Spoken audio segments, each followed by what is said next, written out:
පසු නොදසින වෛද්‍යයේ ළමා සත්කාර වැඩසටහන සමග අපි දැන් දෙවෙනි අදියර සඳහා යොමු වෙන්න බලාපොරොත්තු වෙන්නේ. දෙවෙනි අදියර අපි මාතෘකාවට පත් වෙන්නේ නිවසේ සිටින දරුවන් අධ්‍යාපන කටයුතු කරගෙන යාමේදී දෙමාපියන් විසින් ලබා දී සහයෝගය මොනියම් ආකාරයේ විය යුතුද කියන එක. මම මුලින්ම අපේ ගරුතර සාමිනාංශය වෙත යොමු වෙන්න බලාපොරොත්තු වෙනවා. සාමිනාංශ මේ වෙන විට දරුවන් දෙමාපියන් තම නිවසේද ඉන්නේ. අපි අහලා තියෙන දෙයක් තමයි උදේ පාන්දර දරුවෝ නැගිටිනකොට තමන්ගේ අම්මා, තමන්ගේ තාත්තා දරුවෝ පාසලෙන් සූදානම් වෙනකොට නිවසෙන් පිට වෙලා ඉවරයි. නැවත රාත්‍රියේ දෙමාපියන් ගෙදර වෙනකොට තමන්ගේ දරුවා නිදි. එතකොට මෙතනදී අපි පාසල ආවම කවුද අද අම්මට වැඳලා ආපුවේ? කවුද තාත්තට වැඳලා ආපුවේ? ඒකට ඒ ළමයින්ට නිරුත්තරයි. මම නැගිටිනකොට තාත්තා නෑ. මම රැටක් දැක්කේ නෑ අම්මා. මම උදේට දැක්කේ නෑ අම්මා. නමුත් මෙන්න මේ අපේ සමාජ සංස්කෘතිය තුළ මේ බෞද්ධ ආගම තුළ ශික්ෂණයට ඇති දරුවෙක් බිහි කරන්න තිබුණු අවස්ථා මෙන්න මේ පහුගිය වකවානුව තුළ අපිට අහිමි වෙනවා. නමුත් දැන් මේ දෙමාපියන් සහ දරුවන් එකම නිවසක දැන් ජීවත් වෙනවා. එතකොට අන්න අර බැරි වෙච්ච දේවල් ටික එකතු කරන්න හොඳ අවස්ථාවක්, හොඳ තෝතැන්නක් තියෙනවා අපිට මම හිතනවා. ඒකට හොඳ ශික්ෂණයේ දරුවෙක් බිහි කරන්න, හොඳ ආගමික වටපිටාවක් දරුවෙක් බිහි කරන්න හොඳ කාලපරාසයක් මේ දෙමාපියන්ට ලැබෙලා තියෙනවා. එහෙනම් මේ දෙමාපියන්ගේ වගකීමක් විදියට උපහාරයෙන් මේක ධර්මානුකූලව පහදා දීම බලාපොරොත්තු වෙනවා. ඔව්, දැනගත්තකට අපි සාකච්ඡා කරගෙන ආවා. මේ COVID-19 නැත්නම් කොරෝනා අසංගත රෝගී තත්ත්වය විසමයක් ලෝකෙට උදා කරා. අපි දකිනවා ඒකේ තුලේ අපි තිබිච්ච තත්ත්වය හමුවේ අපිට උදා වටිනකම් නිර්මාණය නැහැ කියලා. මොකද මම කියන්නේ අද අපිට මේ සමාජයේ ගොඩාක් ඇහෙන ඉතාම කුඩු කතාවල් පසුබිම් බැලුවාම මේ දරුවන් දෙමාපියන්ගෙන් ඈත් වෙච්ච එක පුදුමාකාර විදිහට බලපාන දෙනවා. මම ඔබට දන්නවා මම පුංචි කාලේ අපේ අම්මගේ තාත්තගෙන් ඈත් වුණේ. අපේ පවුලේ දරුවෝ 7 දෙනෙක් හිටියා. නමුත් අදත් අපි අපේ අම්මලා තාත්තලා පුදුම ආදරයක් කවුරුයක් තියෙනවා. ඒකට හේතුව මොකද? අපේ අම්මා අපිට මවගේ දුන්නා. අපේ අම්මයි තාත්තයි හොඳට බලාගත්තා. ඉතින් ඒක අපිට පුදුමාකාර විදිහට දැනලා තියෙනවා. මම හිතන්නේ දැන් අපේ බෞද්ධ සංස්කෘතියක් නැත්නම් අපේ රට අපේ ලංකාවේ සංස්කෘතික පසුබිමේ අතීතයේ අපිට එහෙම තත්ත්වයක් තිබුණා. නමුත් මේ තරණකාරී මේ ක්‍රමයන් සමාජ ක්‍රමයන් එක්ක මේ ආර්ථික ක්‍රමයන් එක්ක අපේ දෙමව්පියෝ හා දරුවෝ අතර ඒ දුරස්ථභාවය ඇති වෙලා තියෙනවා. ඔබතුමාට මේ විදිහටම උදේ පාන්දර යන තාත්තා සමහරට දරුවෝ දකින්න ලැබෙන්නේ තාත්තෙනෙකුට දරුවා නිදි අම්මගේ තාත්තගෙන් ඈත් වෙලා ඉන්න නිසා දරුවන් තුළ නොඑක ආකාරයේ විසමාචාරයන් ඇති වෙනවා. ඉතින් මේකෙදී ආගමනුකූලව ගත්තාම අපි සිගාලවද සූත්‍රයේ තියෙන මෞපිය දුතර යුතුයකම් අතර මුලින්ම තිබෙන්නේ දරුවන් වරදින් නැලැක්වීම. දෙවෙනි එක තමයි යහපතේ යෙදවීම. තුන්වෙනි එක තමයි ශිල්ප ඉගෙනීම. එතකොට මේකෙදී මුල්ම අවස්ථා දෙකක් පසු කරනවා දරුවන් වරදින් නැලැක්වීම යහපතේ යෙදවීම. ඇත්තට මේකත් අධ්‍යාපනයේ කොටසක් තමයි. දරුවාට සමාජ ජීවිතේ හුරු කරන අවස්ථාවක් හොඳ නිර්මාණය වෙලා තිබෙනවා.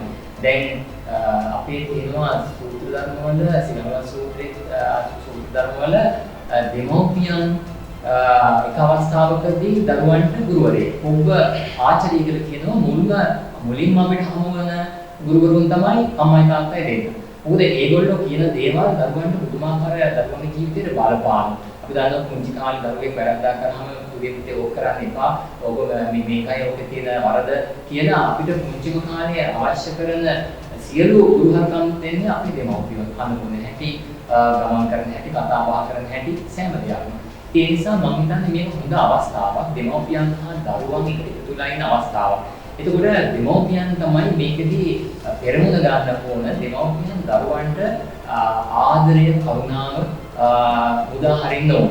දරුවන්ට සැබවින්ම ආදරය කරන්න ඕන. මම විශ්වාස කරන එකක් තමයි දරුවන්ට සැබෑ ලෙස දෙමව්පියෝ ආදරය කරනවා නම් ඒ දරුවන්ට පසුකාලීන ජීවිතයේ අපරාධකාරයෝ වෙන්නේ නැහැ. මෙන්න මේ ආදරය කරුණාව බිඳ වැටීම බොහෝ අපරාධකාරයන් නිර්මාණය වෙන්න හේතුවක් වෙනවා.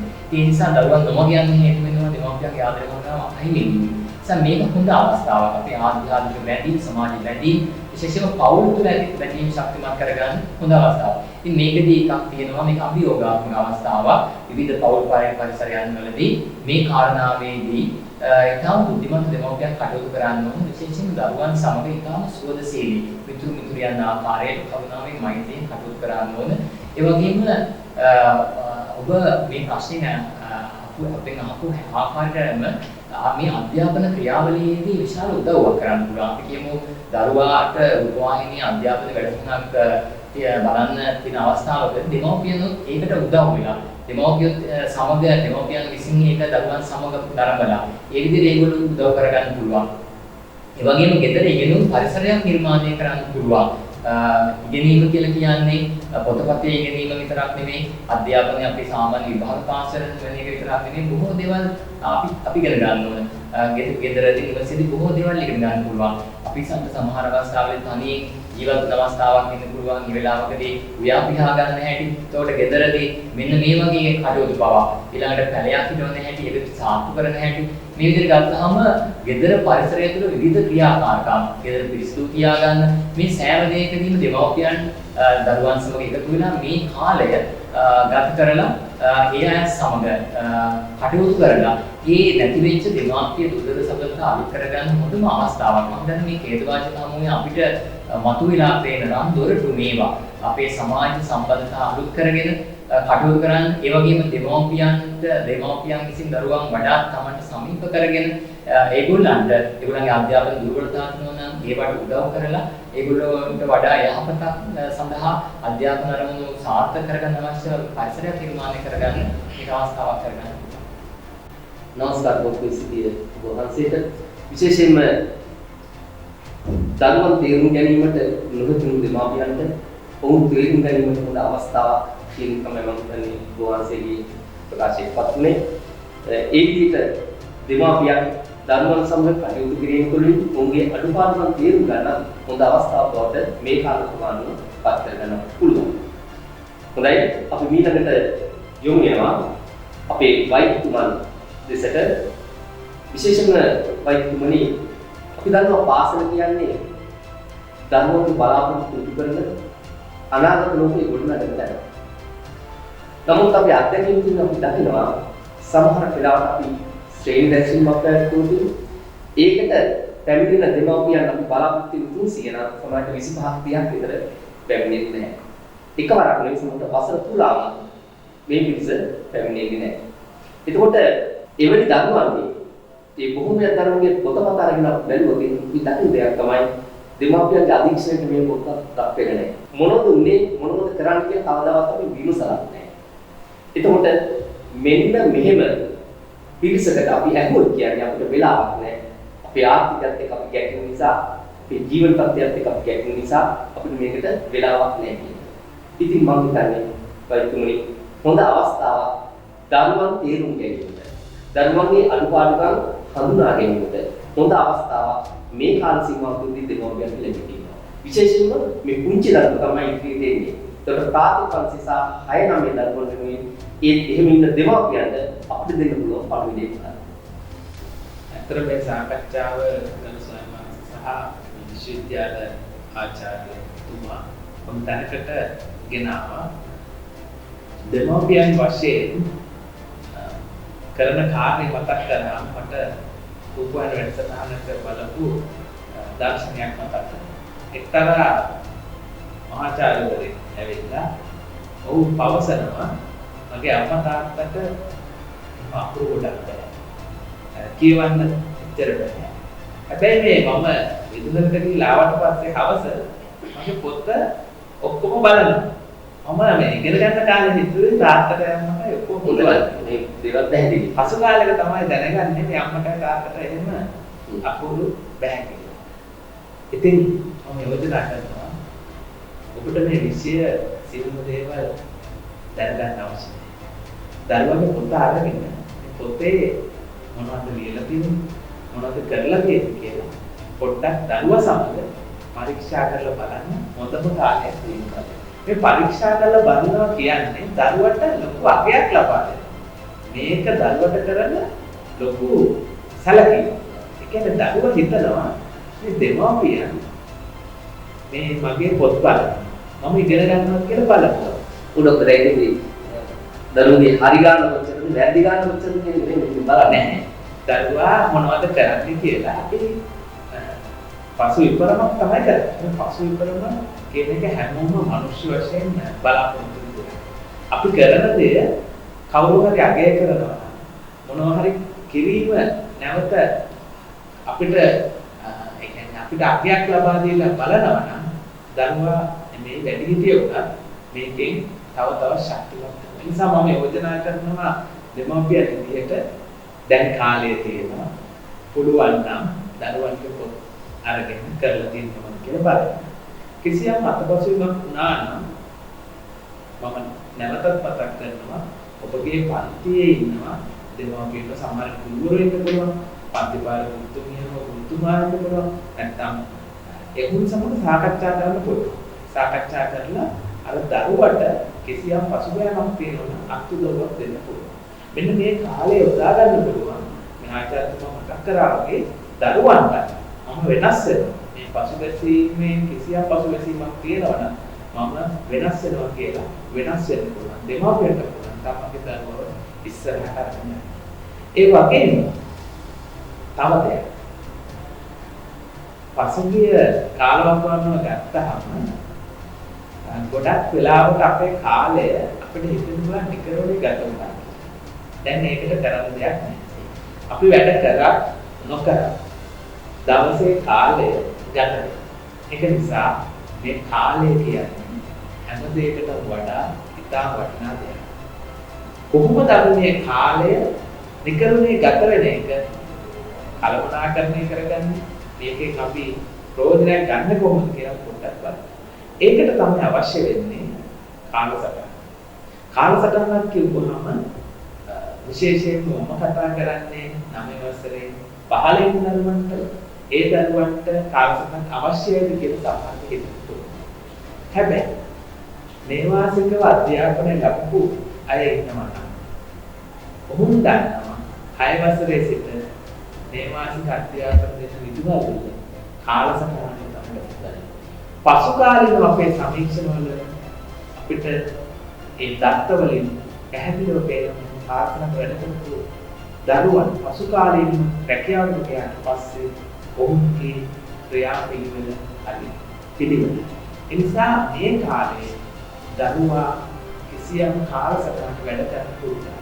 උදාහරණයක් වශයෙන් දැන් මේ දවස්වල අපි අවදි ආයත අවදි වෙනවා. අතට කියලා අතට අඳුනට පස්සේ තමන්ගේ ඉඳාගත්ත ඇඳ නැත්නම් මේ ඇඳ ඇතුලේ ටික පොඩ්ඩක් චාරියාව එතනින් පටන්ගෙන තමන්ගේ ආගම සිහිකිරි ඊට පස්සේ දෙමාපියන් පුළුවන් ඉතින් දැන් දීපාන්තරේ කිසි කෙනෙක් කරන්න මානසික හදලා තියෙනවා කියන්නේ.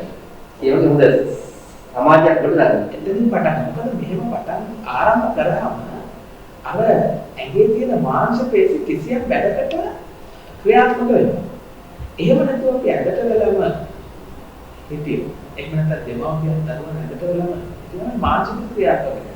මේකේ බහනකම් මේ විදිහට දවස් 30ක් වගේ මාංශ පේශි ක්‍රියාත්මක වෙන කල් දැම්මම නැවත යථාර්ථයටපත් වෙන කිසියම් කාලයක් ගත වෙනවා. නිසා අර කාලසටහන කියන්නේ මම මේ අධ්‍යාපනයට නෙමෙයි පොඩි දරුවන්ට කියන්නේ. එතනින් පටන්ගෙන නැවත මම කියනවා සතිය දවස් 5 විදුවල තියෙනවා කියලා හිතාගෙන පැය 4ක් ඕනේ සාකච්ඡා පැය 3ක් වැඩ කරපු කියන්නේ. අන්නේ වැඩ කරන අවස්ථාවේ දෙමෝපියන් දැනගන්න ඕන දරුවට ඒ පරිසරය හොදලා විශේෂයෙන්ම දරුවට වැඩ කරන්න කියලා අපි රූපවාහිනිය බලනවා නම් දරුවා වැඩ කරන්නේ. අපි දරුවට වැඩ කරන්න කියලා අපි අපේ වැඩ කරනවා නම් දරුවා වැඩ කරන්නේ.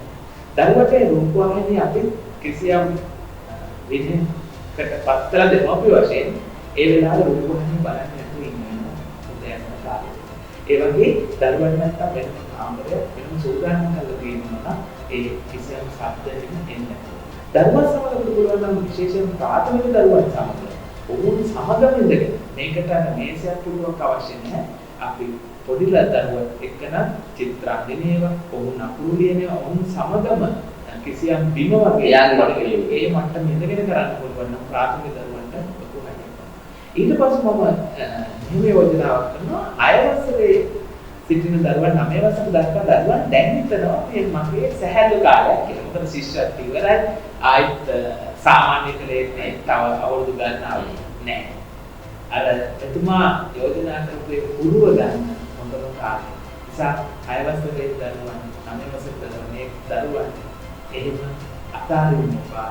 කරගෙන යන කාර්යයක් කරගෙන මූලික සිද්ධාන්ත විද්‍යාව ගණිතය සහ අනිත් විෂයන් වල සිද්ධාන්ත වැටෙන කාලයක් මේ. දැන් තමයි මනසට හොඳින් යොමු කරගන්න කාලය. ඒ වගේම මෙතනදී අපිට කාලය තියෙන නිසා මම කරපු සාපේ පරීක්ෂණයේදී කියන්නේ අධ්‍යාපන ඉහළට ගිය දැවැන්තයන් සමග ඇසුරු කරන දැනුමේ ඔහු මෙන්න මෙහෙම යෝජනා කරනවා. දරුවන්ට පුළුවන්. කිසියම් විද්‍යාව ගණිතය හෝ සිද්ධාන්ත කොටස ඉගෙන ගත්තට පස්සේ දරුවන්ට ඇහුම් ගන්න දරුවට කියන්නේ මේක අපිට කියා දෙන්න කියලා. අපි දන්නේ නැතුව වගේ ඉන්නවා. එතකොට දරුවා මේ මමත් මේක කරන නිසා මම කියන්නේ දරුවා අපිට උගන්වනවා. විද්‍යාව කොටස උගන්වනවා. අපි ඉතින් ඔහුගෙන් ඉගෙන ගන්නවා. ගණිත කොටස උන්ට උගන්වන්න කියනවා. මෙන්න මේක දරුවන්ට දෙන්න පුළුවන් ලොකුම දායකය. මොකද කිසිම වෙලාවක උගන්වන්න බැහැ. තමන් හරියට දාන්නේ කරගන්න.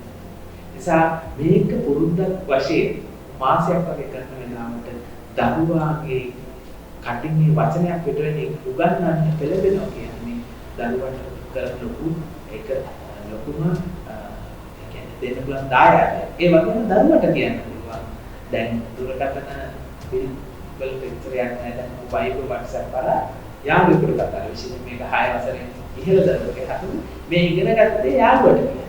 ඒ යාළුවට ගෙදර මෙතුමා කිව්වා තමන්ට අපිට මෙන්න මේ උගැන්වීම තරම් ඉගෙන ගන්න මොකද තවත් කෙනෙක් මොනවද දන්නේ. තව එක කරුණක් එකතු කරනවා පුදුමයි. පුදුමලය දරුවන්ගේ ඇති කරන්න මේ වයිබ් WhatsApp වල ආපු ප්‍රශ්න අරගෙන දන්න විදිහට අපි දන්න මොනවා සමහර උත්තරේ නොදන්නවන්න පුළුවන්. දරුවගේ එක අවසර වෙන වෙලාවට දරුවගෙන් අහන්න මේ ප්‍රශ්න. පුතේ මේක මේ අර ප්‍රශ්නෙට උත්තර දෙන්න කියලා වගේ නෙමෙයි. නිකන් අහන්න පුතේ මේ ප්‍රශ්නෙට වාචික මොකක්ද දැන් ලෝකේ දිගම ගන්න මොකක්ද? ඉතින් මම දන්නේ නැහැ පුතේ කියලා වගේ තමයි කියන්නේ. දන්නවා තමයි. එතකොට දරුවා හොයන්න ගන්නවා. දැන් දින අන්තර්ගත. දරුවා හොයනවා කියන්නේ දරුවා හොයලා කියනවා කියන්නේ කවදාවත් අමුක වෙන්නේ නැහැ. ඒතර මම පොඩි කාලේ මම හොයලා ඉගෙන ගත්ත දෙයක් කවදාවත් අමුක අන්නේ හොයන්න අලුත් කරන හොයන්න දරුවන්ට අන්නේ යෝජනාව මම කරගෙන මේ කාර්යය පුරුම අගය කරමින් මම තමයි බොහොම ස්තුතියි. හොඳයි ඊළඟට මම නැවතත් යොමුන බලාපොරොත්තු වෙනවා ඒ කතිකාචාර්ය තුමන් විතර විශේෂයෙන්ම කතිකාචාර්ය තුමන් ඔබ 2001 කණ්ඩායමේ මහින්ද විද්‍යාලයේ කිරීම ආදි ශිෂ්‍යයෙක්. දැන් ඔබතුමා බොහෝ වෙලාවට ඉතින් කතා කරේ 10 11 උසස් පෙළ දරුවන් සම්බන්ධව. විශේෂයෙන්ම මේ කාල වකවානුව තුළ අපි දන්නවා නිවෙස් තුළ තමන්ගේ මව්පියා විතරක් නෙවෙයි තවත් වැඩිමහල් සහෝදර සහෝදරියන් රැකියාවල නිරත වෙන්නේ කියන ඔවුන් මේ කුටින් නිවසේ. ඒතකොට මේ අධ්‍යාපනික වැඩ කටයුතු කරගෙන යාමේදී බොහෝ විට මේ දරුවන්ට අර වැඩිමහල් පිරිස් නිසා සමහර විට බාධාවන් ඇති වෙන්නත් පුළුවන් සහයෝගයක් වෙන්නත් පුළුවන්. ඒක ඔබතුමා මේ මෑත කාලීන විද්‍යාලයේ ආදිශිෂ්‍යලා විශේෂයෙන් උසස් පෙළ දරුවන් පිළිබඳව කතා කරද්දී ඒ පිළිබඳව විශේෂයෙන්ම දෙමාපියන් සහ වැඩිහිටි රැකියාවල නිරත වෙන සහෝදර පිරිසට අපිට දෙන්න පුළුවන් පණිවිඩය මොකක්ද?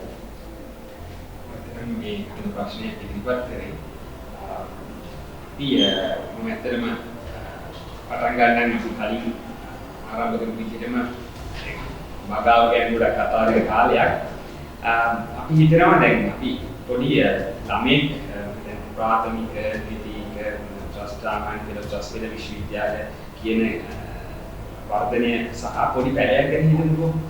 අපි හිතනවා හොඳම සාරුම බීජයක් ගත්තත් ඒකෙන් ලොකු පැලයක් හැදිලා ගෙඩියේ කියලා අපිට කියන්න පුළුවන්ද?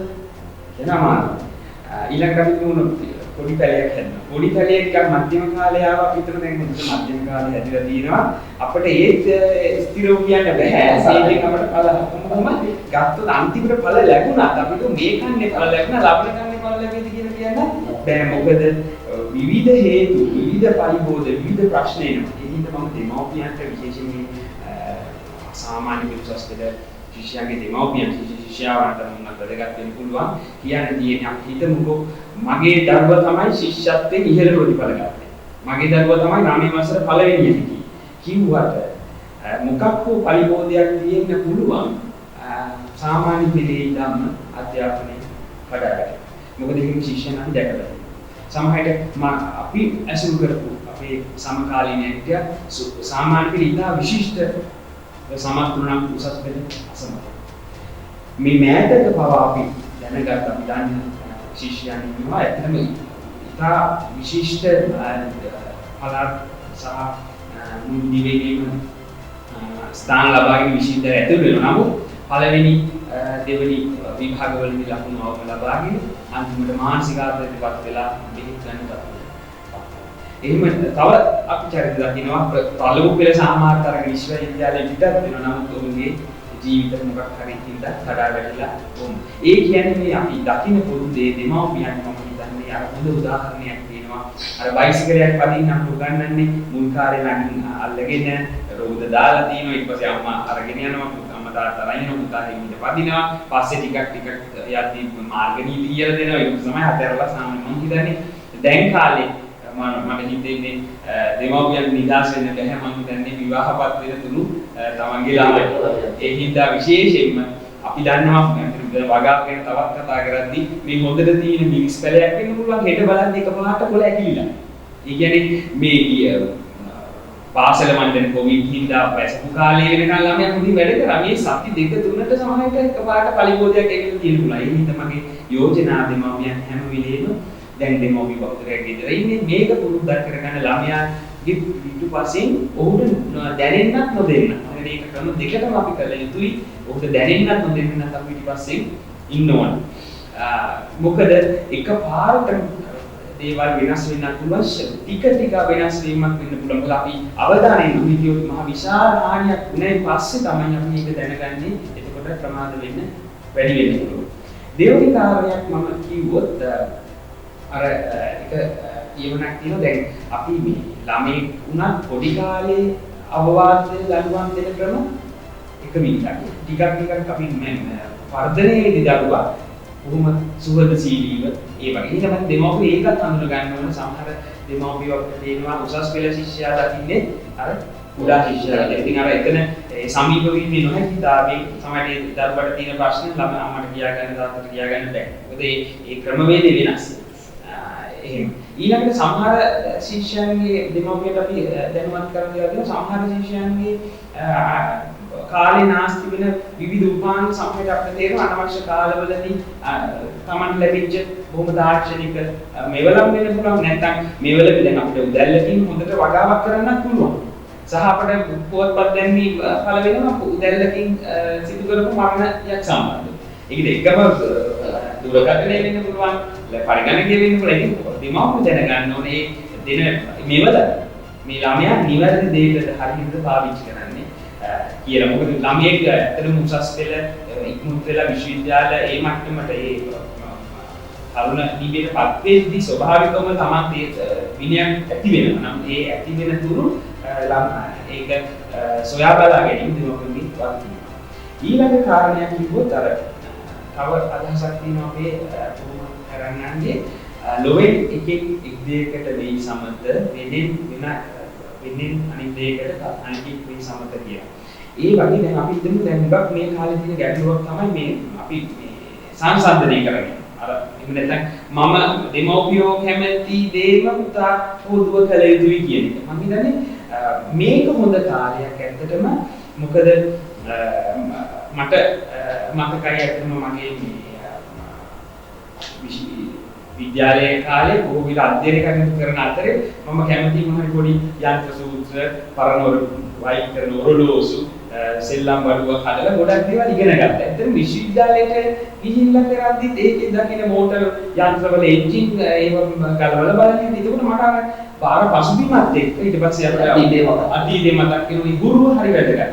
ඒ හින්දා දෙමව්පියන්ට සාමාන්‍ය විශ්වාස පෙළවල ඉඳන්ම ඇත්තටම මම ඊට කලින් පටන් ගන්න යුතු දෙයක් අඳුන ගන්න තමන්ගේ ඉන්න දරුවන්ගේ කුසලතා මොන පැත්තටද යන්නේ. ඉතින් ඒ ළමයින්ට අපේ සාම්ප්‍රදායික පොතේම යෙදිවිය යුතු නැහැ. මොකද විවිධ දක්ෂතා තියෙන ළමයි ඉන්නවා. මූලික අධ්‍යාපනයේ විභාග සමර්ථිමත් අවශ්‍යයි. ඒකේ ඊට අමතරව ඇත්තටම අවස්ථා අපි ලබා දෙන්න ඕන දක්ෂයන්ගේ විවිධ දක්ෂතාවයන් වෙනුවෙන් ඇතිවෙනවා. ඇත්තටම ඒ අර අපි කියන්නේ සාමාන්‍ය අධ්‍යාපන විද්‍යාවේ කියන්නේ මොකක්ද කුසලතා ආකල්ප සහ දැනුම. දැන් අපි මූලිකවම දැන් මේ කාලේ චෝදනා නැගෙන දැනුම තමයි අපි. එතන ස්කිල්ස් කියන්නේ කුසලතා සහ කියන්නේ කුසලතාව වලට මේ කාලේ බොහොම හොඳ කාලයක් ගෙවුනේ. ඇත්තටම මේ අවුරුදු සමයක් ලැබුණා. ඇත්තටම අපේ පුතා රාම මේ දෙවන ශ්‍රේණියේ ඉන්නේ. මම ඇත්තටම අපිට දෙමව්පිය අපිට දුරු කරා ඒ කාලේ අවුරුද්දක් වෙනකොට අපි මේ තින්තාල පාසලේ කෙනෙක් කාර්මිකයෙක් කෙනෙක් ඉන්නේ අපිම පොඩ්ඩක් සූරගෙන තින්ත ගන්න. ඇත්තටම ඒ ගුරුවරට දුකද මේ වලත් ඇත්තටම මම විශ්වවිද්‍යාලයේ ඉගෙන ගන්නවා කියලා හිතුවේ නෑ. අපි ගෙදර කරා දෙක වසරේ ළමයි. ඇත්තටම මගේ දෙවියන් ළමයි මොන්ටිසෝරි කියන්නේ මේ ප්‍රාථමික පන්ති වල ඉන්නේ. අපි එකතු වෙලා ඉතින් කොහොම හරි කරා හෙලිහිට යන්නේ. වැඩේ නම් අරගොල්ලෝ ඉවසීම ඉගෙන ගන්න එක ඉතින් මටත් ඇත්තටම ඉවසීම වුණා. දෙමව්පියෙක් විදිහට මොකද පාඩි බෙල්ලනවා සමහර වෙලාවට ඉතින් ඒකත් ඇත්තටම බොහොම මේ දෙපැත්තටම යන දෙයක්. ඒකෙන් ඉතින් සමහරට මට තේරෙනවා එක ළමෙක් හරි ඉක්මනට දක්ෂව සියුම් මනින්න යාට පොඩ්ඩක් දියුණු වෙලා. අනිත් එක්කෙනා උත්සාහ ගන්නවා දියුණුලා නැහැ. ඉතින් ඔය එක උදාහරණයක් වගාව වෙන්න පුළුවන්. අපි ගෙදර හිත මෝටර් සයිකලේ පීඩනවනේ ළමයාට ලොකු වැඩක් නැත්තම් ඉතින් නමුත් අපි උසස් පෙළ සාමාන්‍ය පැත්තට එනකොට ටිකක් අර විභාග මට්ටමේ යෙදෙන හින්දා දැනුමට වැඩි ප්‍රතිශතයක් අපි යෙදෙන්න ඕන. කුසලතා වර්ධනය අපි හිතනවා යෙදී නමුත් මේ විවේකී උදාහරණ විදිහට අපේ පුතේ දුවේ ඇත්තටම දෙමව්පියෝ උසස් පෙළ සාමාන්‍ය පෙළ වෙද්දී හිතන්න ඕන මම මේ පුහුණු කරන්නේ අනාගත මවෙක් අනාගත පියෙක් අනාගත පවුලක ප්‍රධානියෙක්. එතකොට අපිට අර ඇටිටියුඩ්ස් ටික ඒ කියන්නේ ආකල්ප කුසලතාවක් හරි වැදගත්. කඩේකට ගිහිල්ලා බඩුවක් ගන්න තේරෙන්නේ නැත්නම් බස් එකක තනියම ගිහින් එන්න තේරෙන්නේ නැත්නම් නගරයට ගිහින් පරිස්සමෙන් එන්න හැකියාවක් නැත්නම් සමහර අපි දකිනවා ළඟදී මම හිතුවේ ප්‍රසිද්ධ විශ්වවිද්‍යාලයක සිද්ධියක් සිද්ධ වුණා. පළමු පෙළ මගේ වෛද්‍ය ශිෂ්‍යාවක් මම මතක හැටියට පළමු පෙළ සාමාත්‍යයක් සහිතව නම් සුළු සිදුවීම් 20 හානි කරගත්තා. ඒ කියන්නේ අර ආකල්පමය සංවර්ධනය හරි වැදගත්. සමහරවිට අපි දකිනවා අවුරුදු කාලේ මට මතකයි ඉස්සර අවුරුද්දක් සමහර ගියාම සමහර ළමයි කාමරෙන් එළියට එන්නේ නැහැ මොකද පාඩම් කරනවා. නමුත් අපි ළමයින්ට පුහුණු කරන්න ඕනේ අර වගේ කෙටි පොඩි බාධා කිරීම වලට පුරු වෙන්න ඕනේ. නැත්නම් මේ ළමයාට හැම දෙයක්ම අර මේ අපි කියන්නේ බන්දේසි දාලා දෙන්න පුරුදු කරන්න එපා කියලා පොඩි වෙනස්. මොකද මේ කොරෝනා COVID-19 කියන්නේ අපට ආපු බාධකයක්. අපි ඒකටත් මූණ දීලා තියෙන කඩා වැටෙන්නේ නැතුව. ඉතින් ඔය ටික කියන අතරේ දෙමව්පියන්ට විශේෂයෙන්ම තව එක කාරණයක් කියන විශ්වවිද්‍යාල ආචාර්යවරුන් මම දකින්න දෙයක් අපේ ශිෂ්‍යයන් බහුතරයක් දක්ෂ ශිෂ්‍යයන් සාමාන්‍ය පෙළදී ඉඳන් උසස් පෙළ කරද්දී තමන් මොන විෂය තෝරගන්න කියලා බොහෝ විට දෙමව්පියන්ගේ කැමැත්ත බලපාන. අයියාට කරපු දේ බලපාන. නමුත් අර මම වගේ තමන් දක්ෂ දෙයක කිරීමේ අවස්ථාව ලබා දෙනවා. ඒක විශ්වවිද්‍යාලයේදී අපි දකින ප්‍රශ්නයක්. සමහර දක්ෂ ශිෂ්‍යයෝ ඉන්නවා ඒගොල්ලෝ තෝරගන්නේ කැමැත්ත නෙවෙයි. එතන මම උදාහරණයක් මම මුළු විශ්වවිද්‍යාලේ අධ්‍යාපන ලැබී ඒකෙදි මට පළවෙනි වසර හොඳටම ලකුණු තිබුණා. ඇත්තට කම්පියුටර් පරිගණක විද්‍යාව, ඉලෙක්ට්‍රොනික විද්‍යාව නමුත් මම උපන් හපනන් ගතියක් තිබුණා. අර මම කිව්වා වගේ ඇතිරෝධ ඒ සම්බන්ධ ඉතින් කොහොම හරි යාන්ත්‍රික විද්‍යාව හැදෑරුවා. ඉතින් මම යෝජනා කරනවා මම චුට්ටක් තමන්ම අඳුනා ගන්න විශේෂයෙන්ම ඒ වගේ ප්‍රධාන තීරණ දරුවා ගැන ගන්න අවස්ථාවේ Tamanට අත්දැකීමක් නැත්නම් කරුණාකර අත්දැකීමක් සහිත කෙනෙක්ගේ උපදෙස් ලබා ගන්න. Tamanගේ වපසරියෙන් Tamanගේ යාළු මිත්‍රාදී කියන දේ පමණ නෙවෙයි තව උපදෙස් ලබා ගන්න. ඉතින් මේ ටික තමයි මට කියන්න තියෙන්නේ මේ සම්බන්ධව. හොඳයි ආචාර්යතුමනි මෙහි විසුදී විශේෂයෙන්ම ඔබතුමා ඉතාමත්ම මේ තරුණ ළමයින්ට ඉතාමත් වටිනා කරුණු කාරණා බොහෝමයක්ම බුදුමා විසින් ලබා දුන්නා. විශේෂයෙන්ම අර විවේක කාලයේදී දරුවට යම් දෙයක් ගැන සොයා බලන්න, අත්හදා බලන්න දෙන අවස්ථාව ඉතාමත් වැදගත් වෙනවා. මම හිතන්නේ මේ කාලය තුළ මේ විවේකීය කාලය තුළ අපි දකිනවා විවිධ නාට්‍ය ඔස්සේ ඇතැම් දරුවෝ පාසල් මට්ටමේ ඉහා ගියේ දරුවන් විවිධ නව නිපැයුම් බිහි කරන අවස්ථා. ඒකෝන මේ ඔබතුමා කියන විදිහට මේ ඉන්න පිරිස අතරත් මෙහෙම දක්ෂතාවයන් දරුවෝ ඇති ඔවුන්ටත් පොද අවස්ථාව දෙමාපියන්ට පුළුවන් ඒ අවස්ථාවේ විදිහට ලබා දෙන්න. හොඳයි.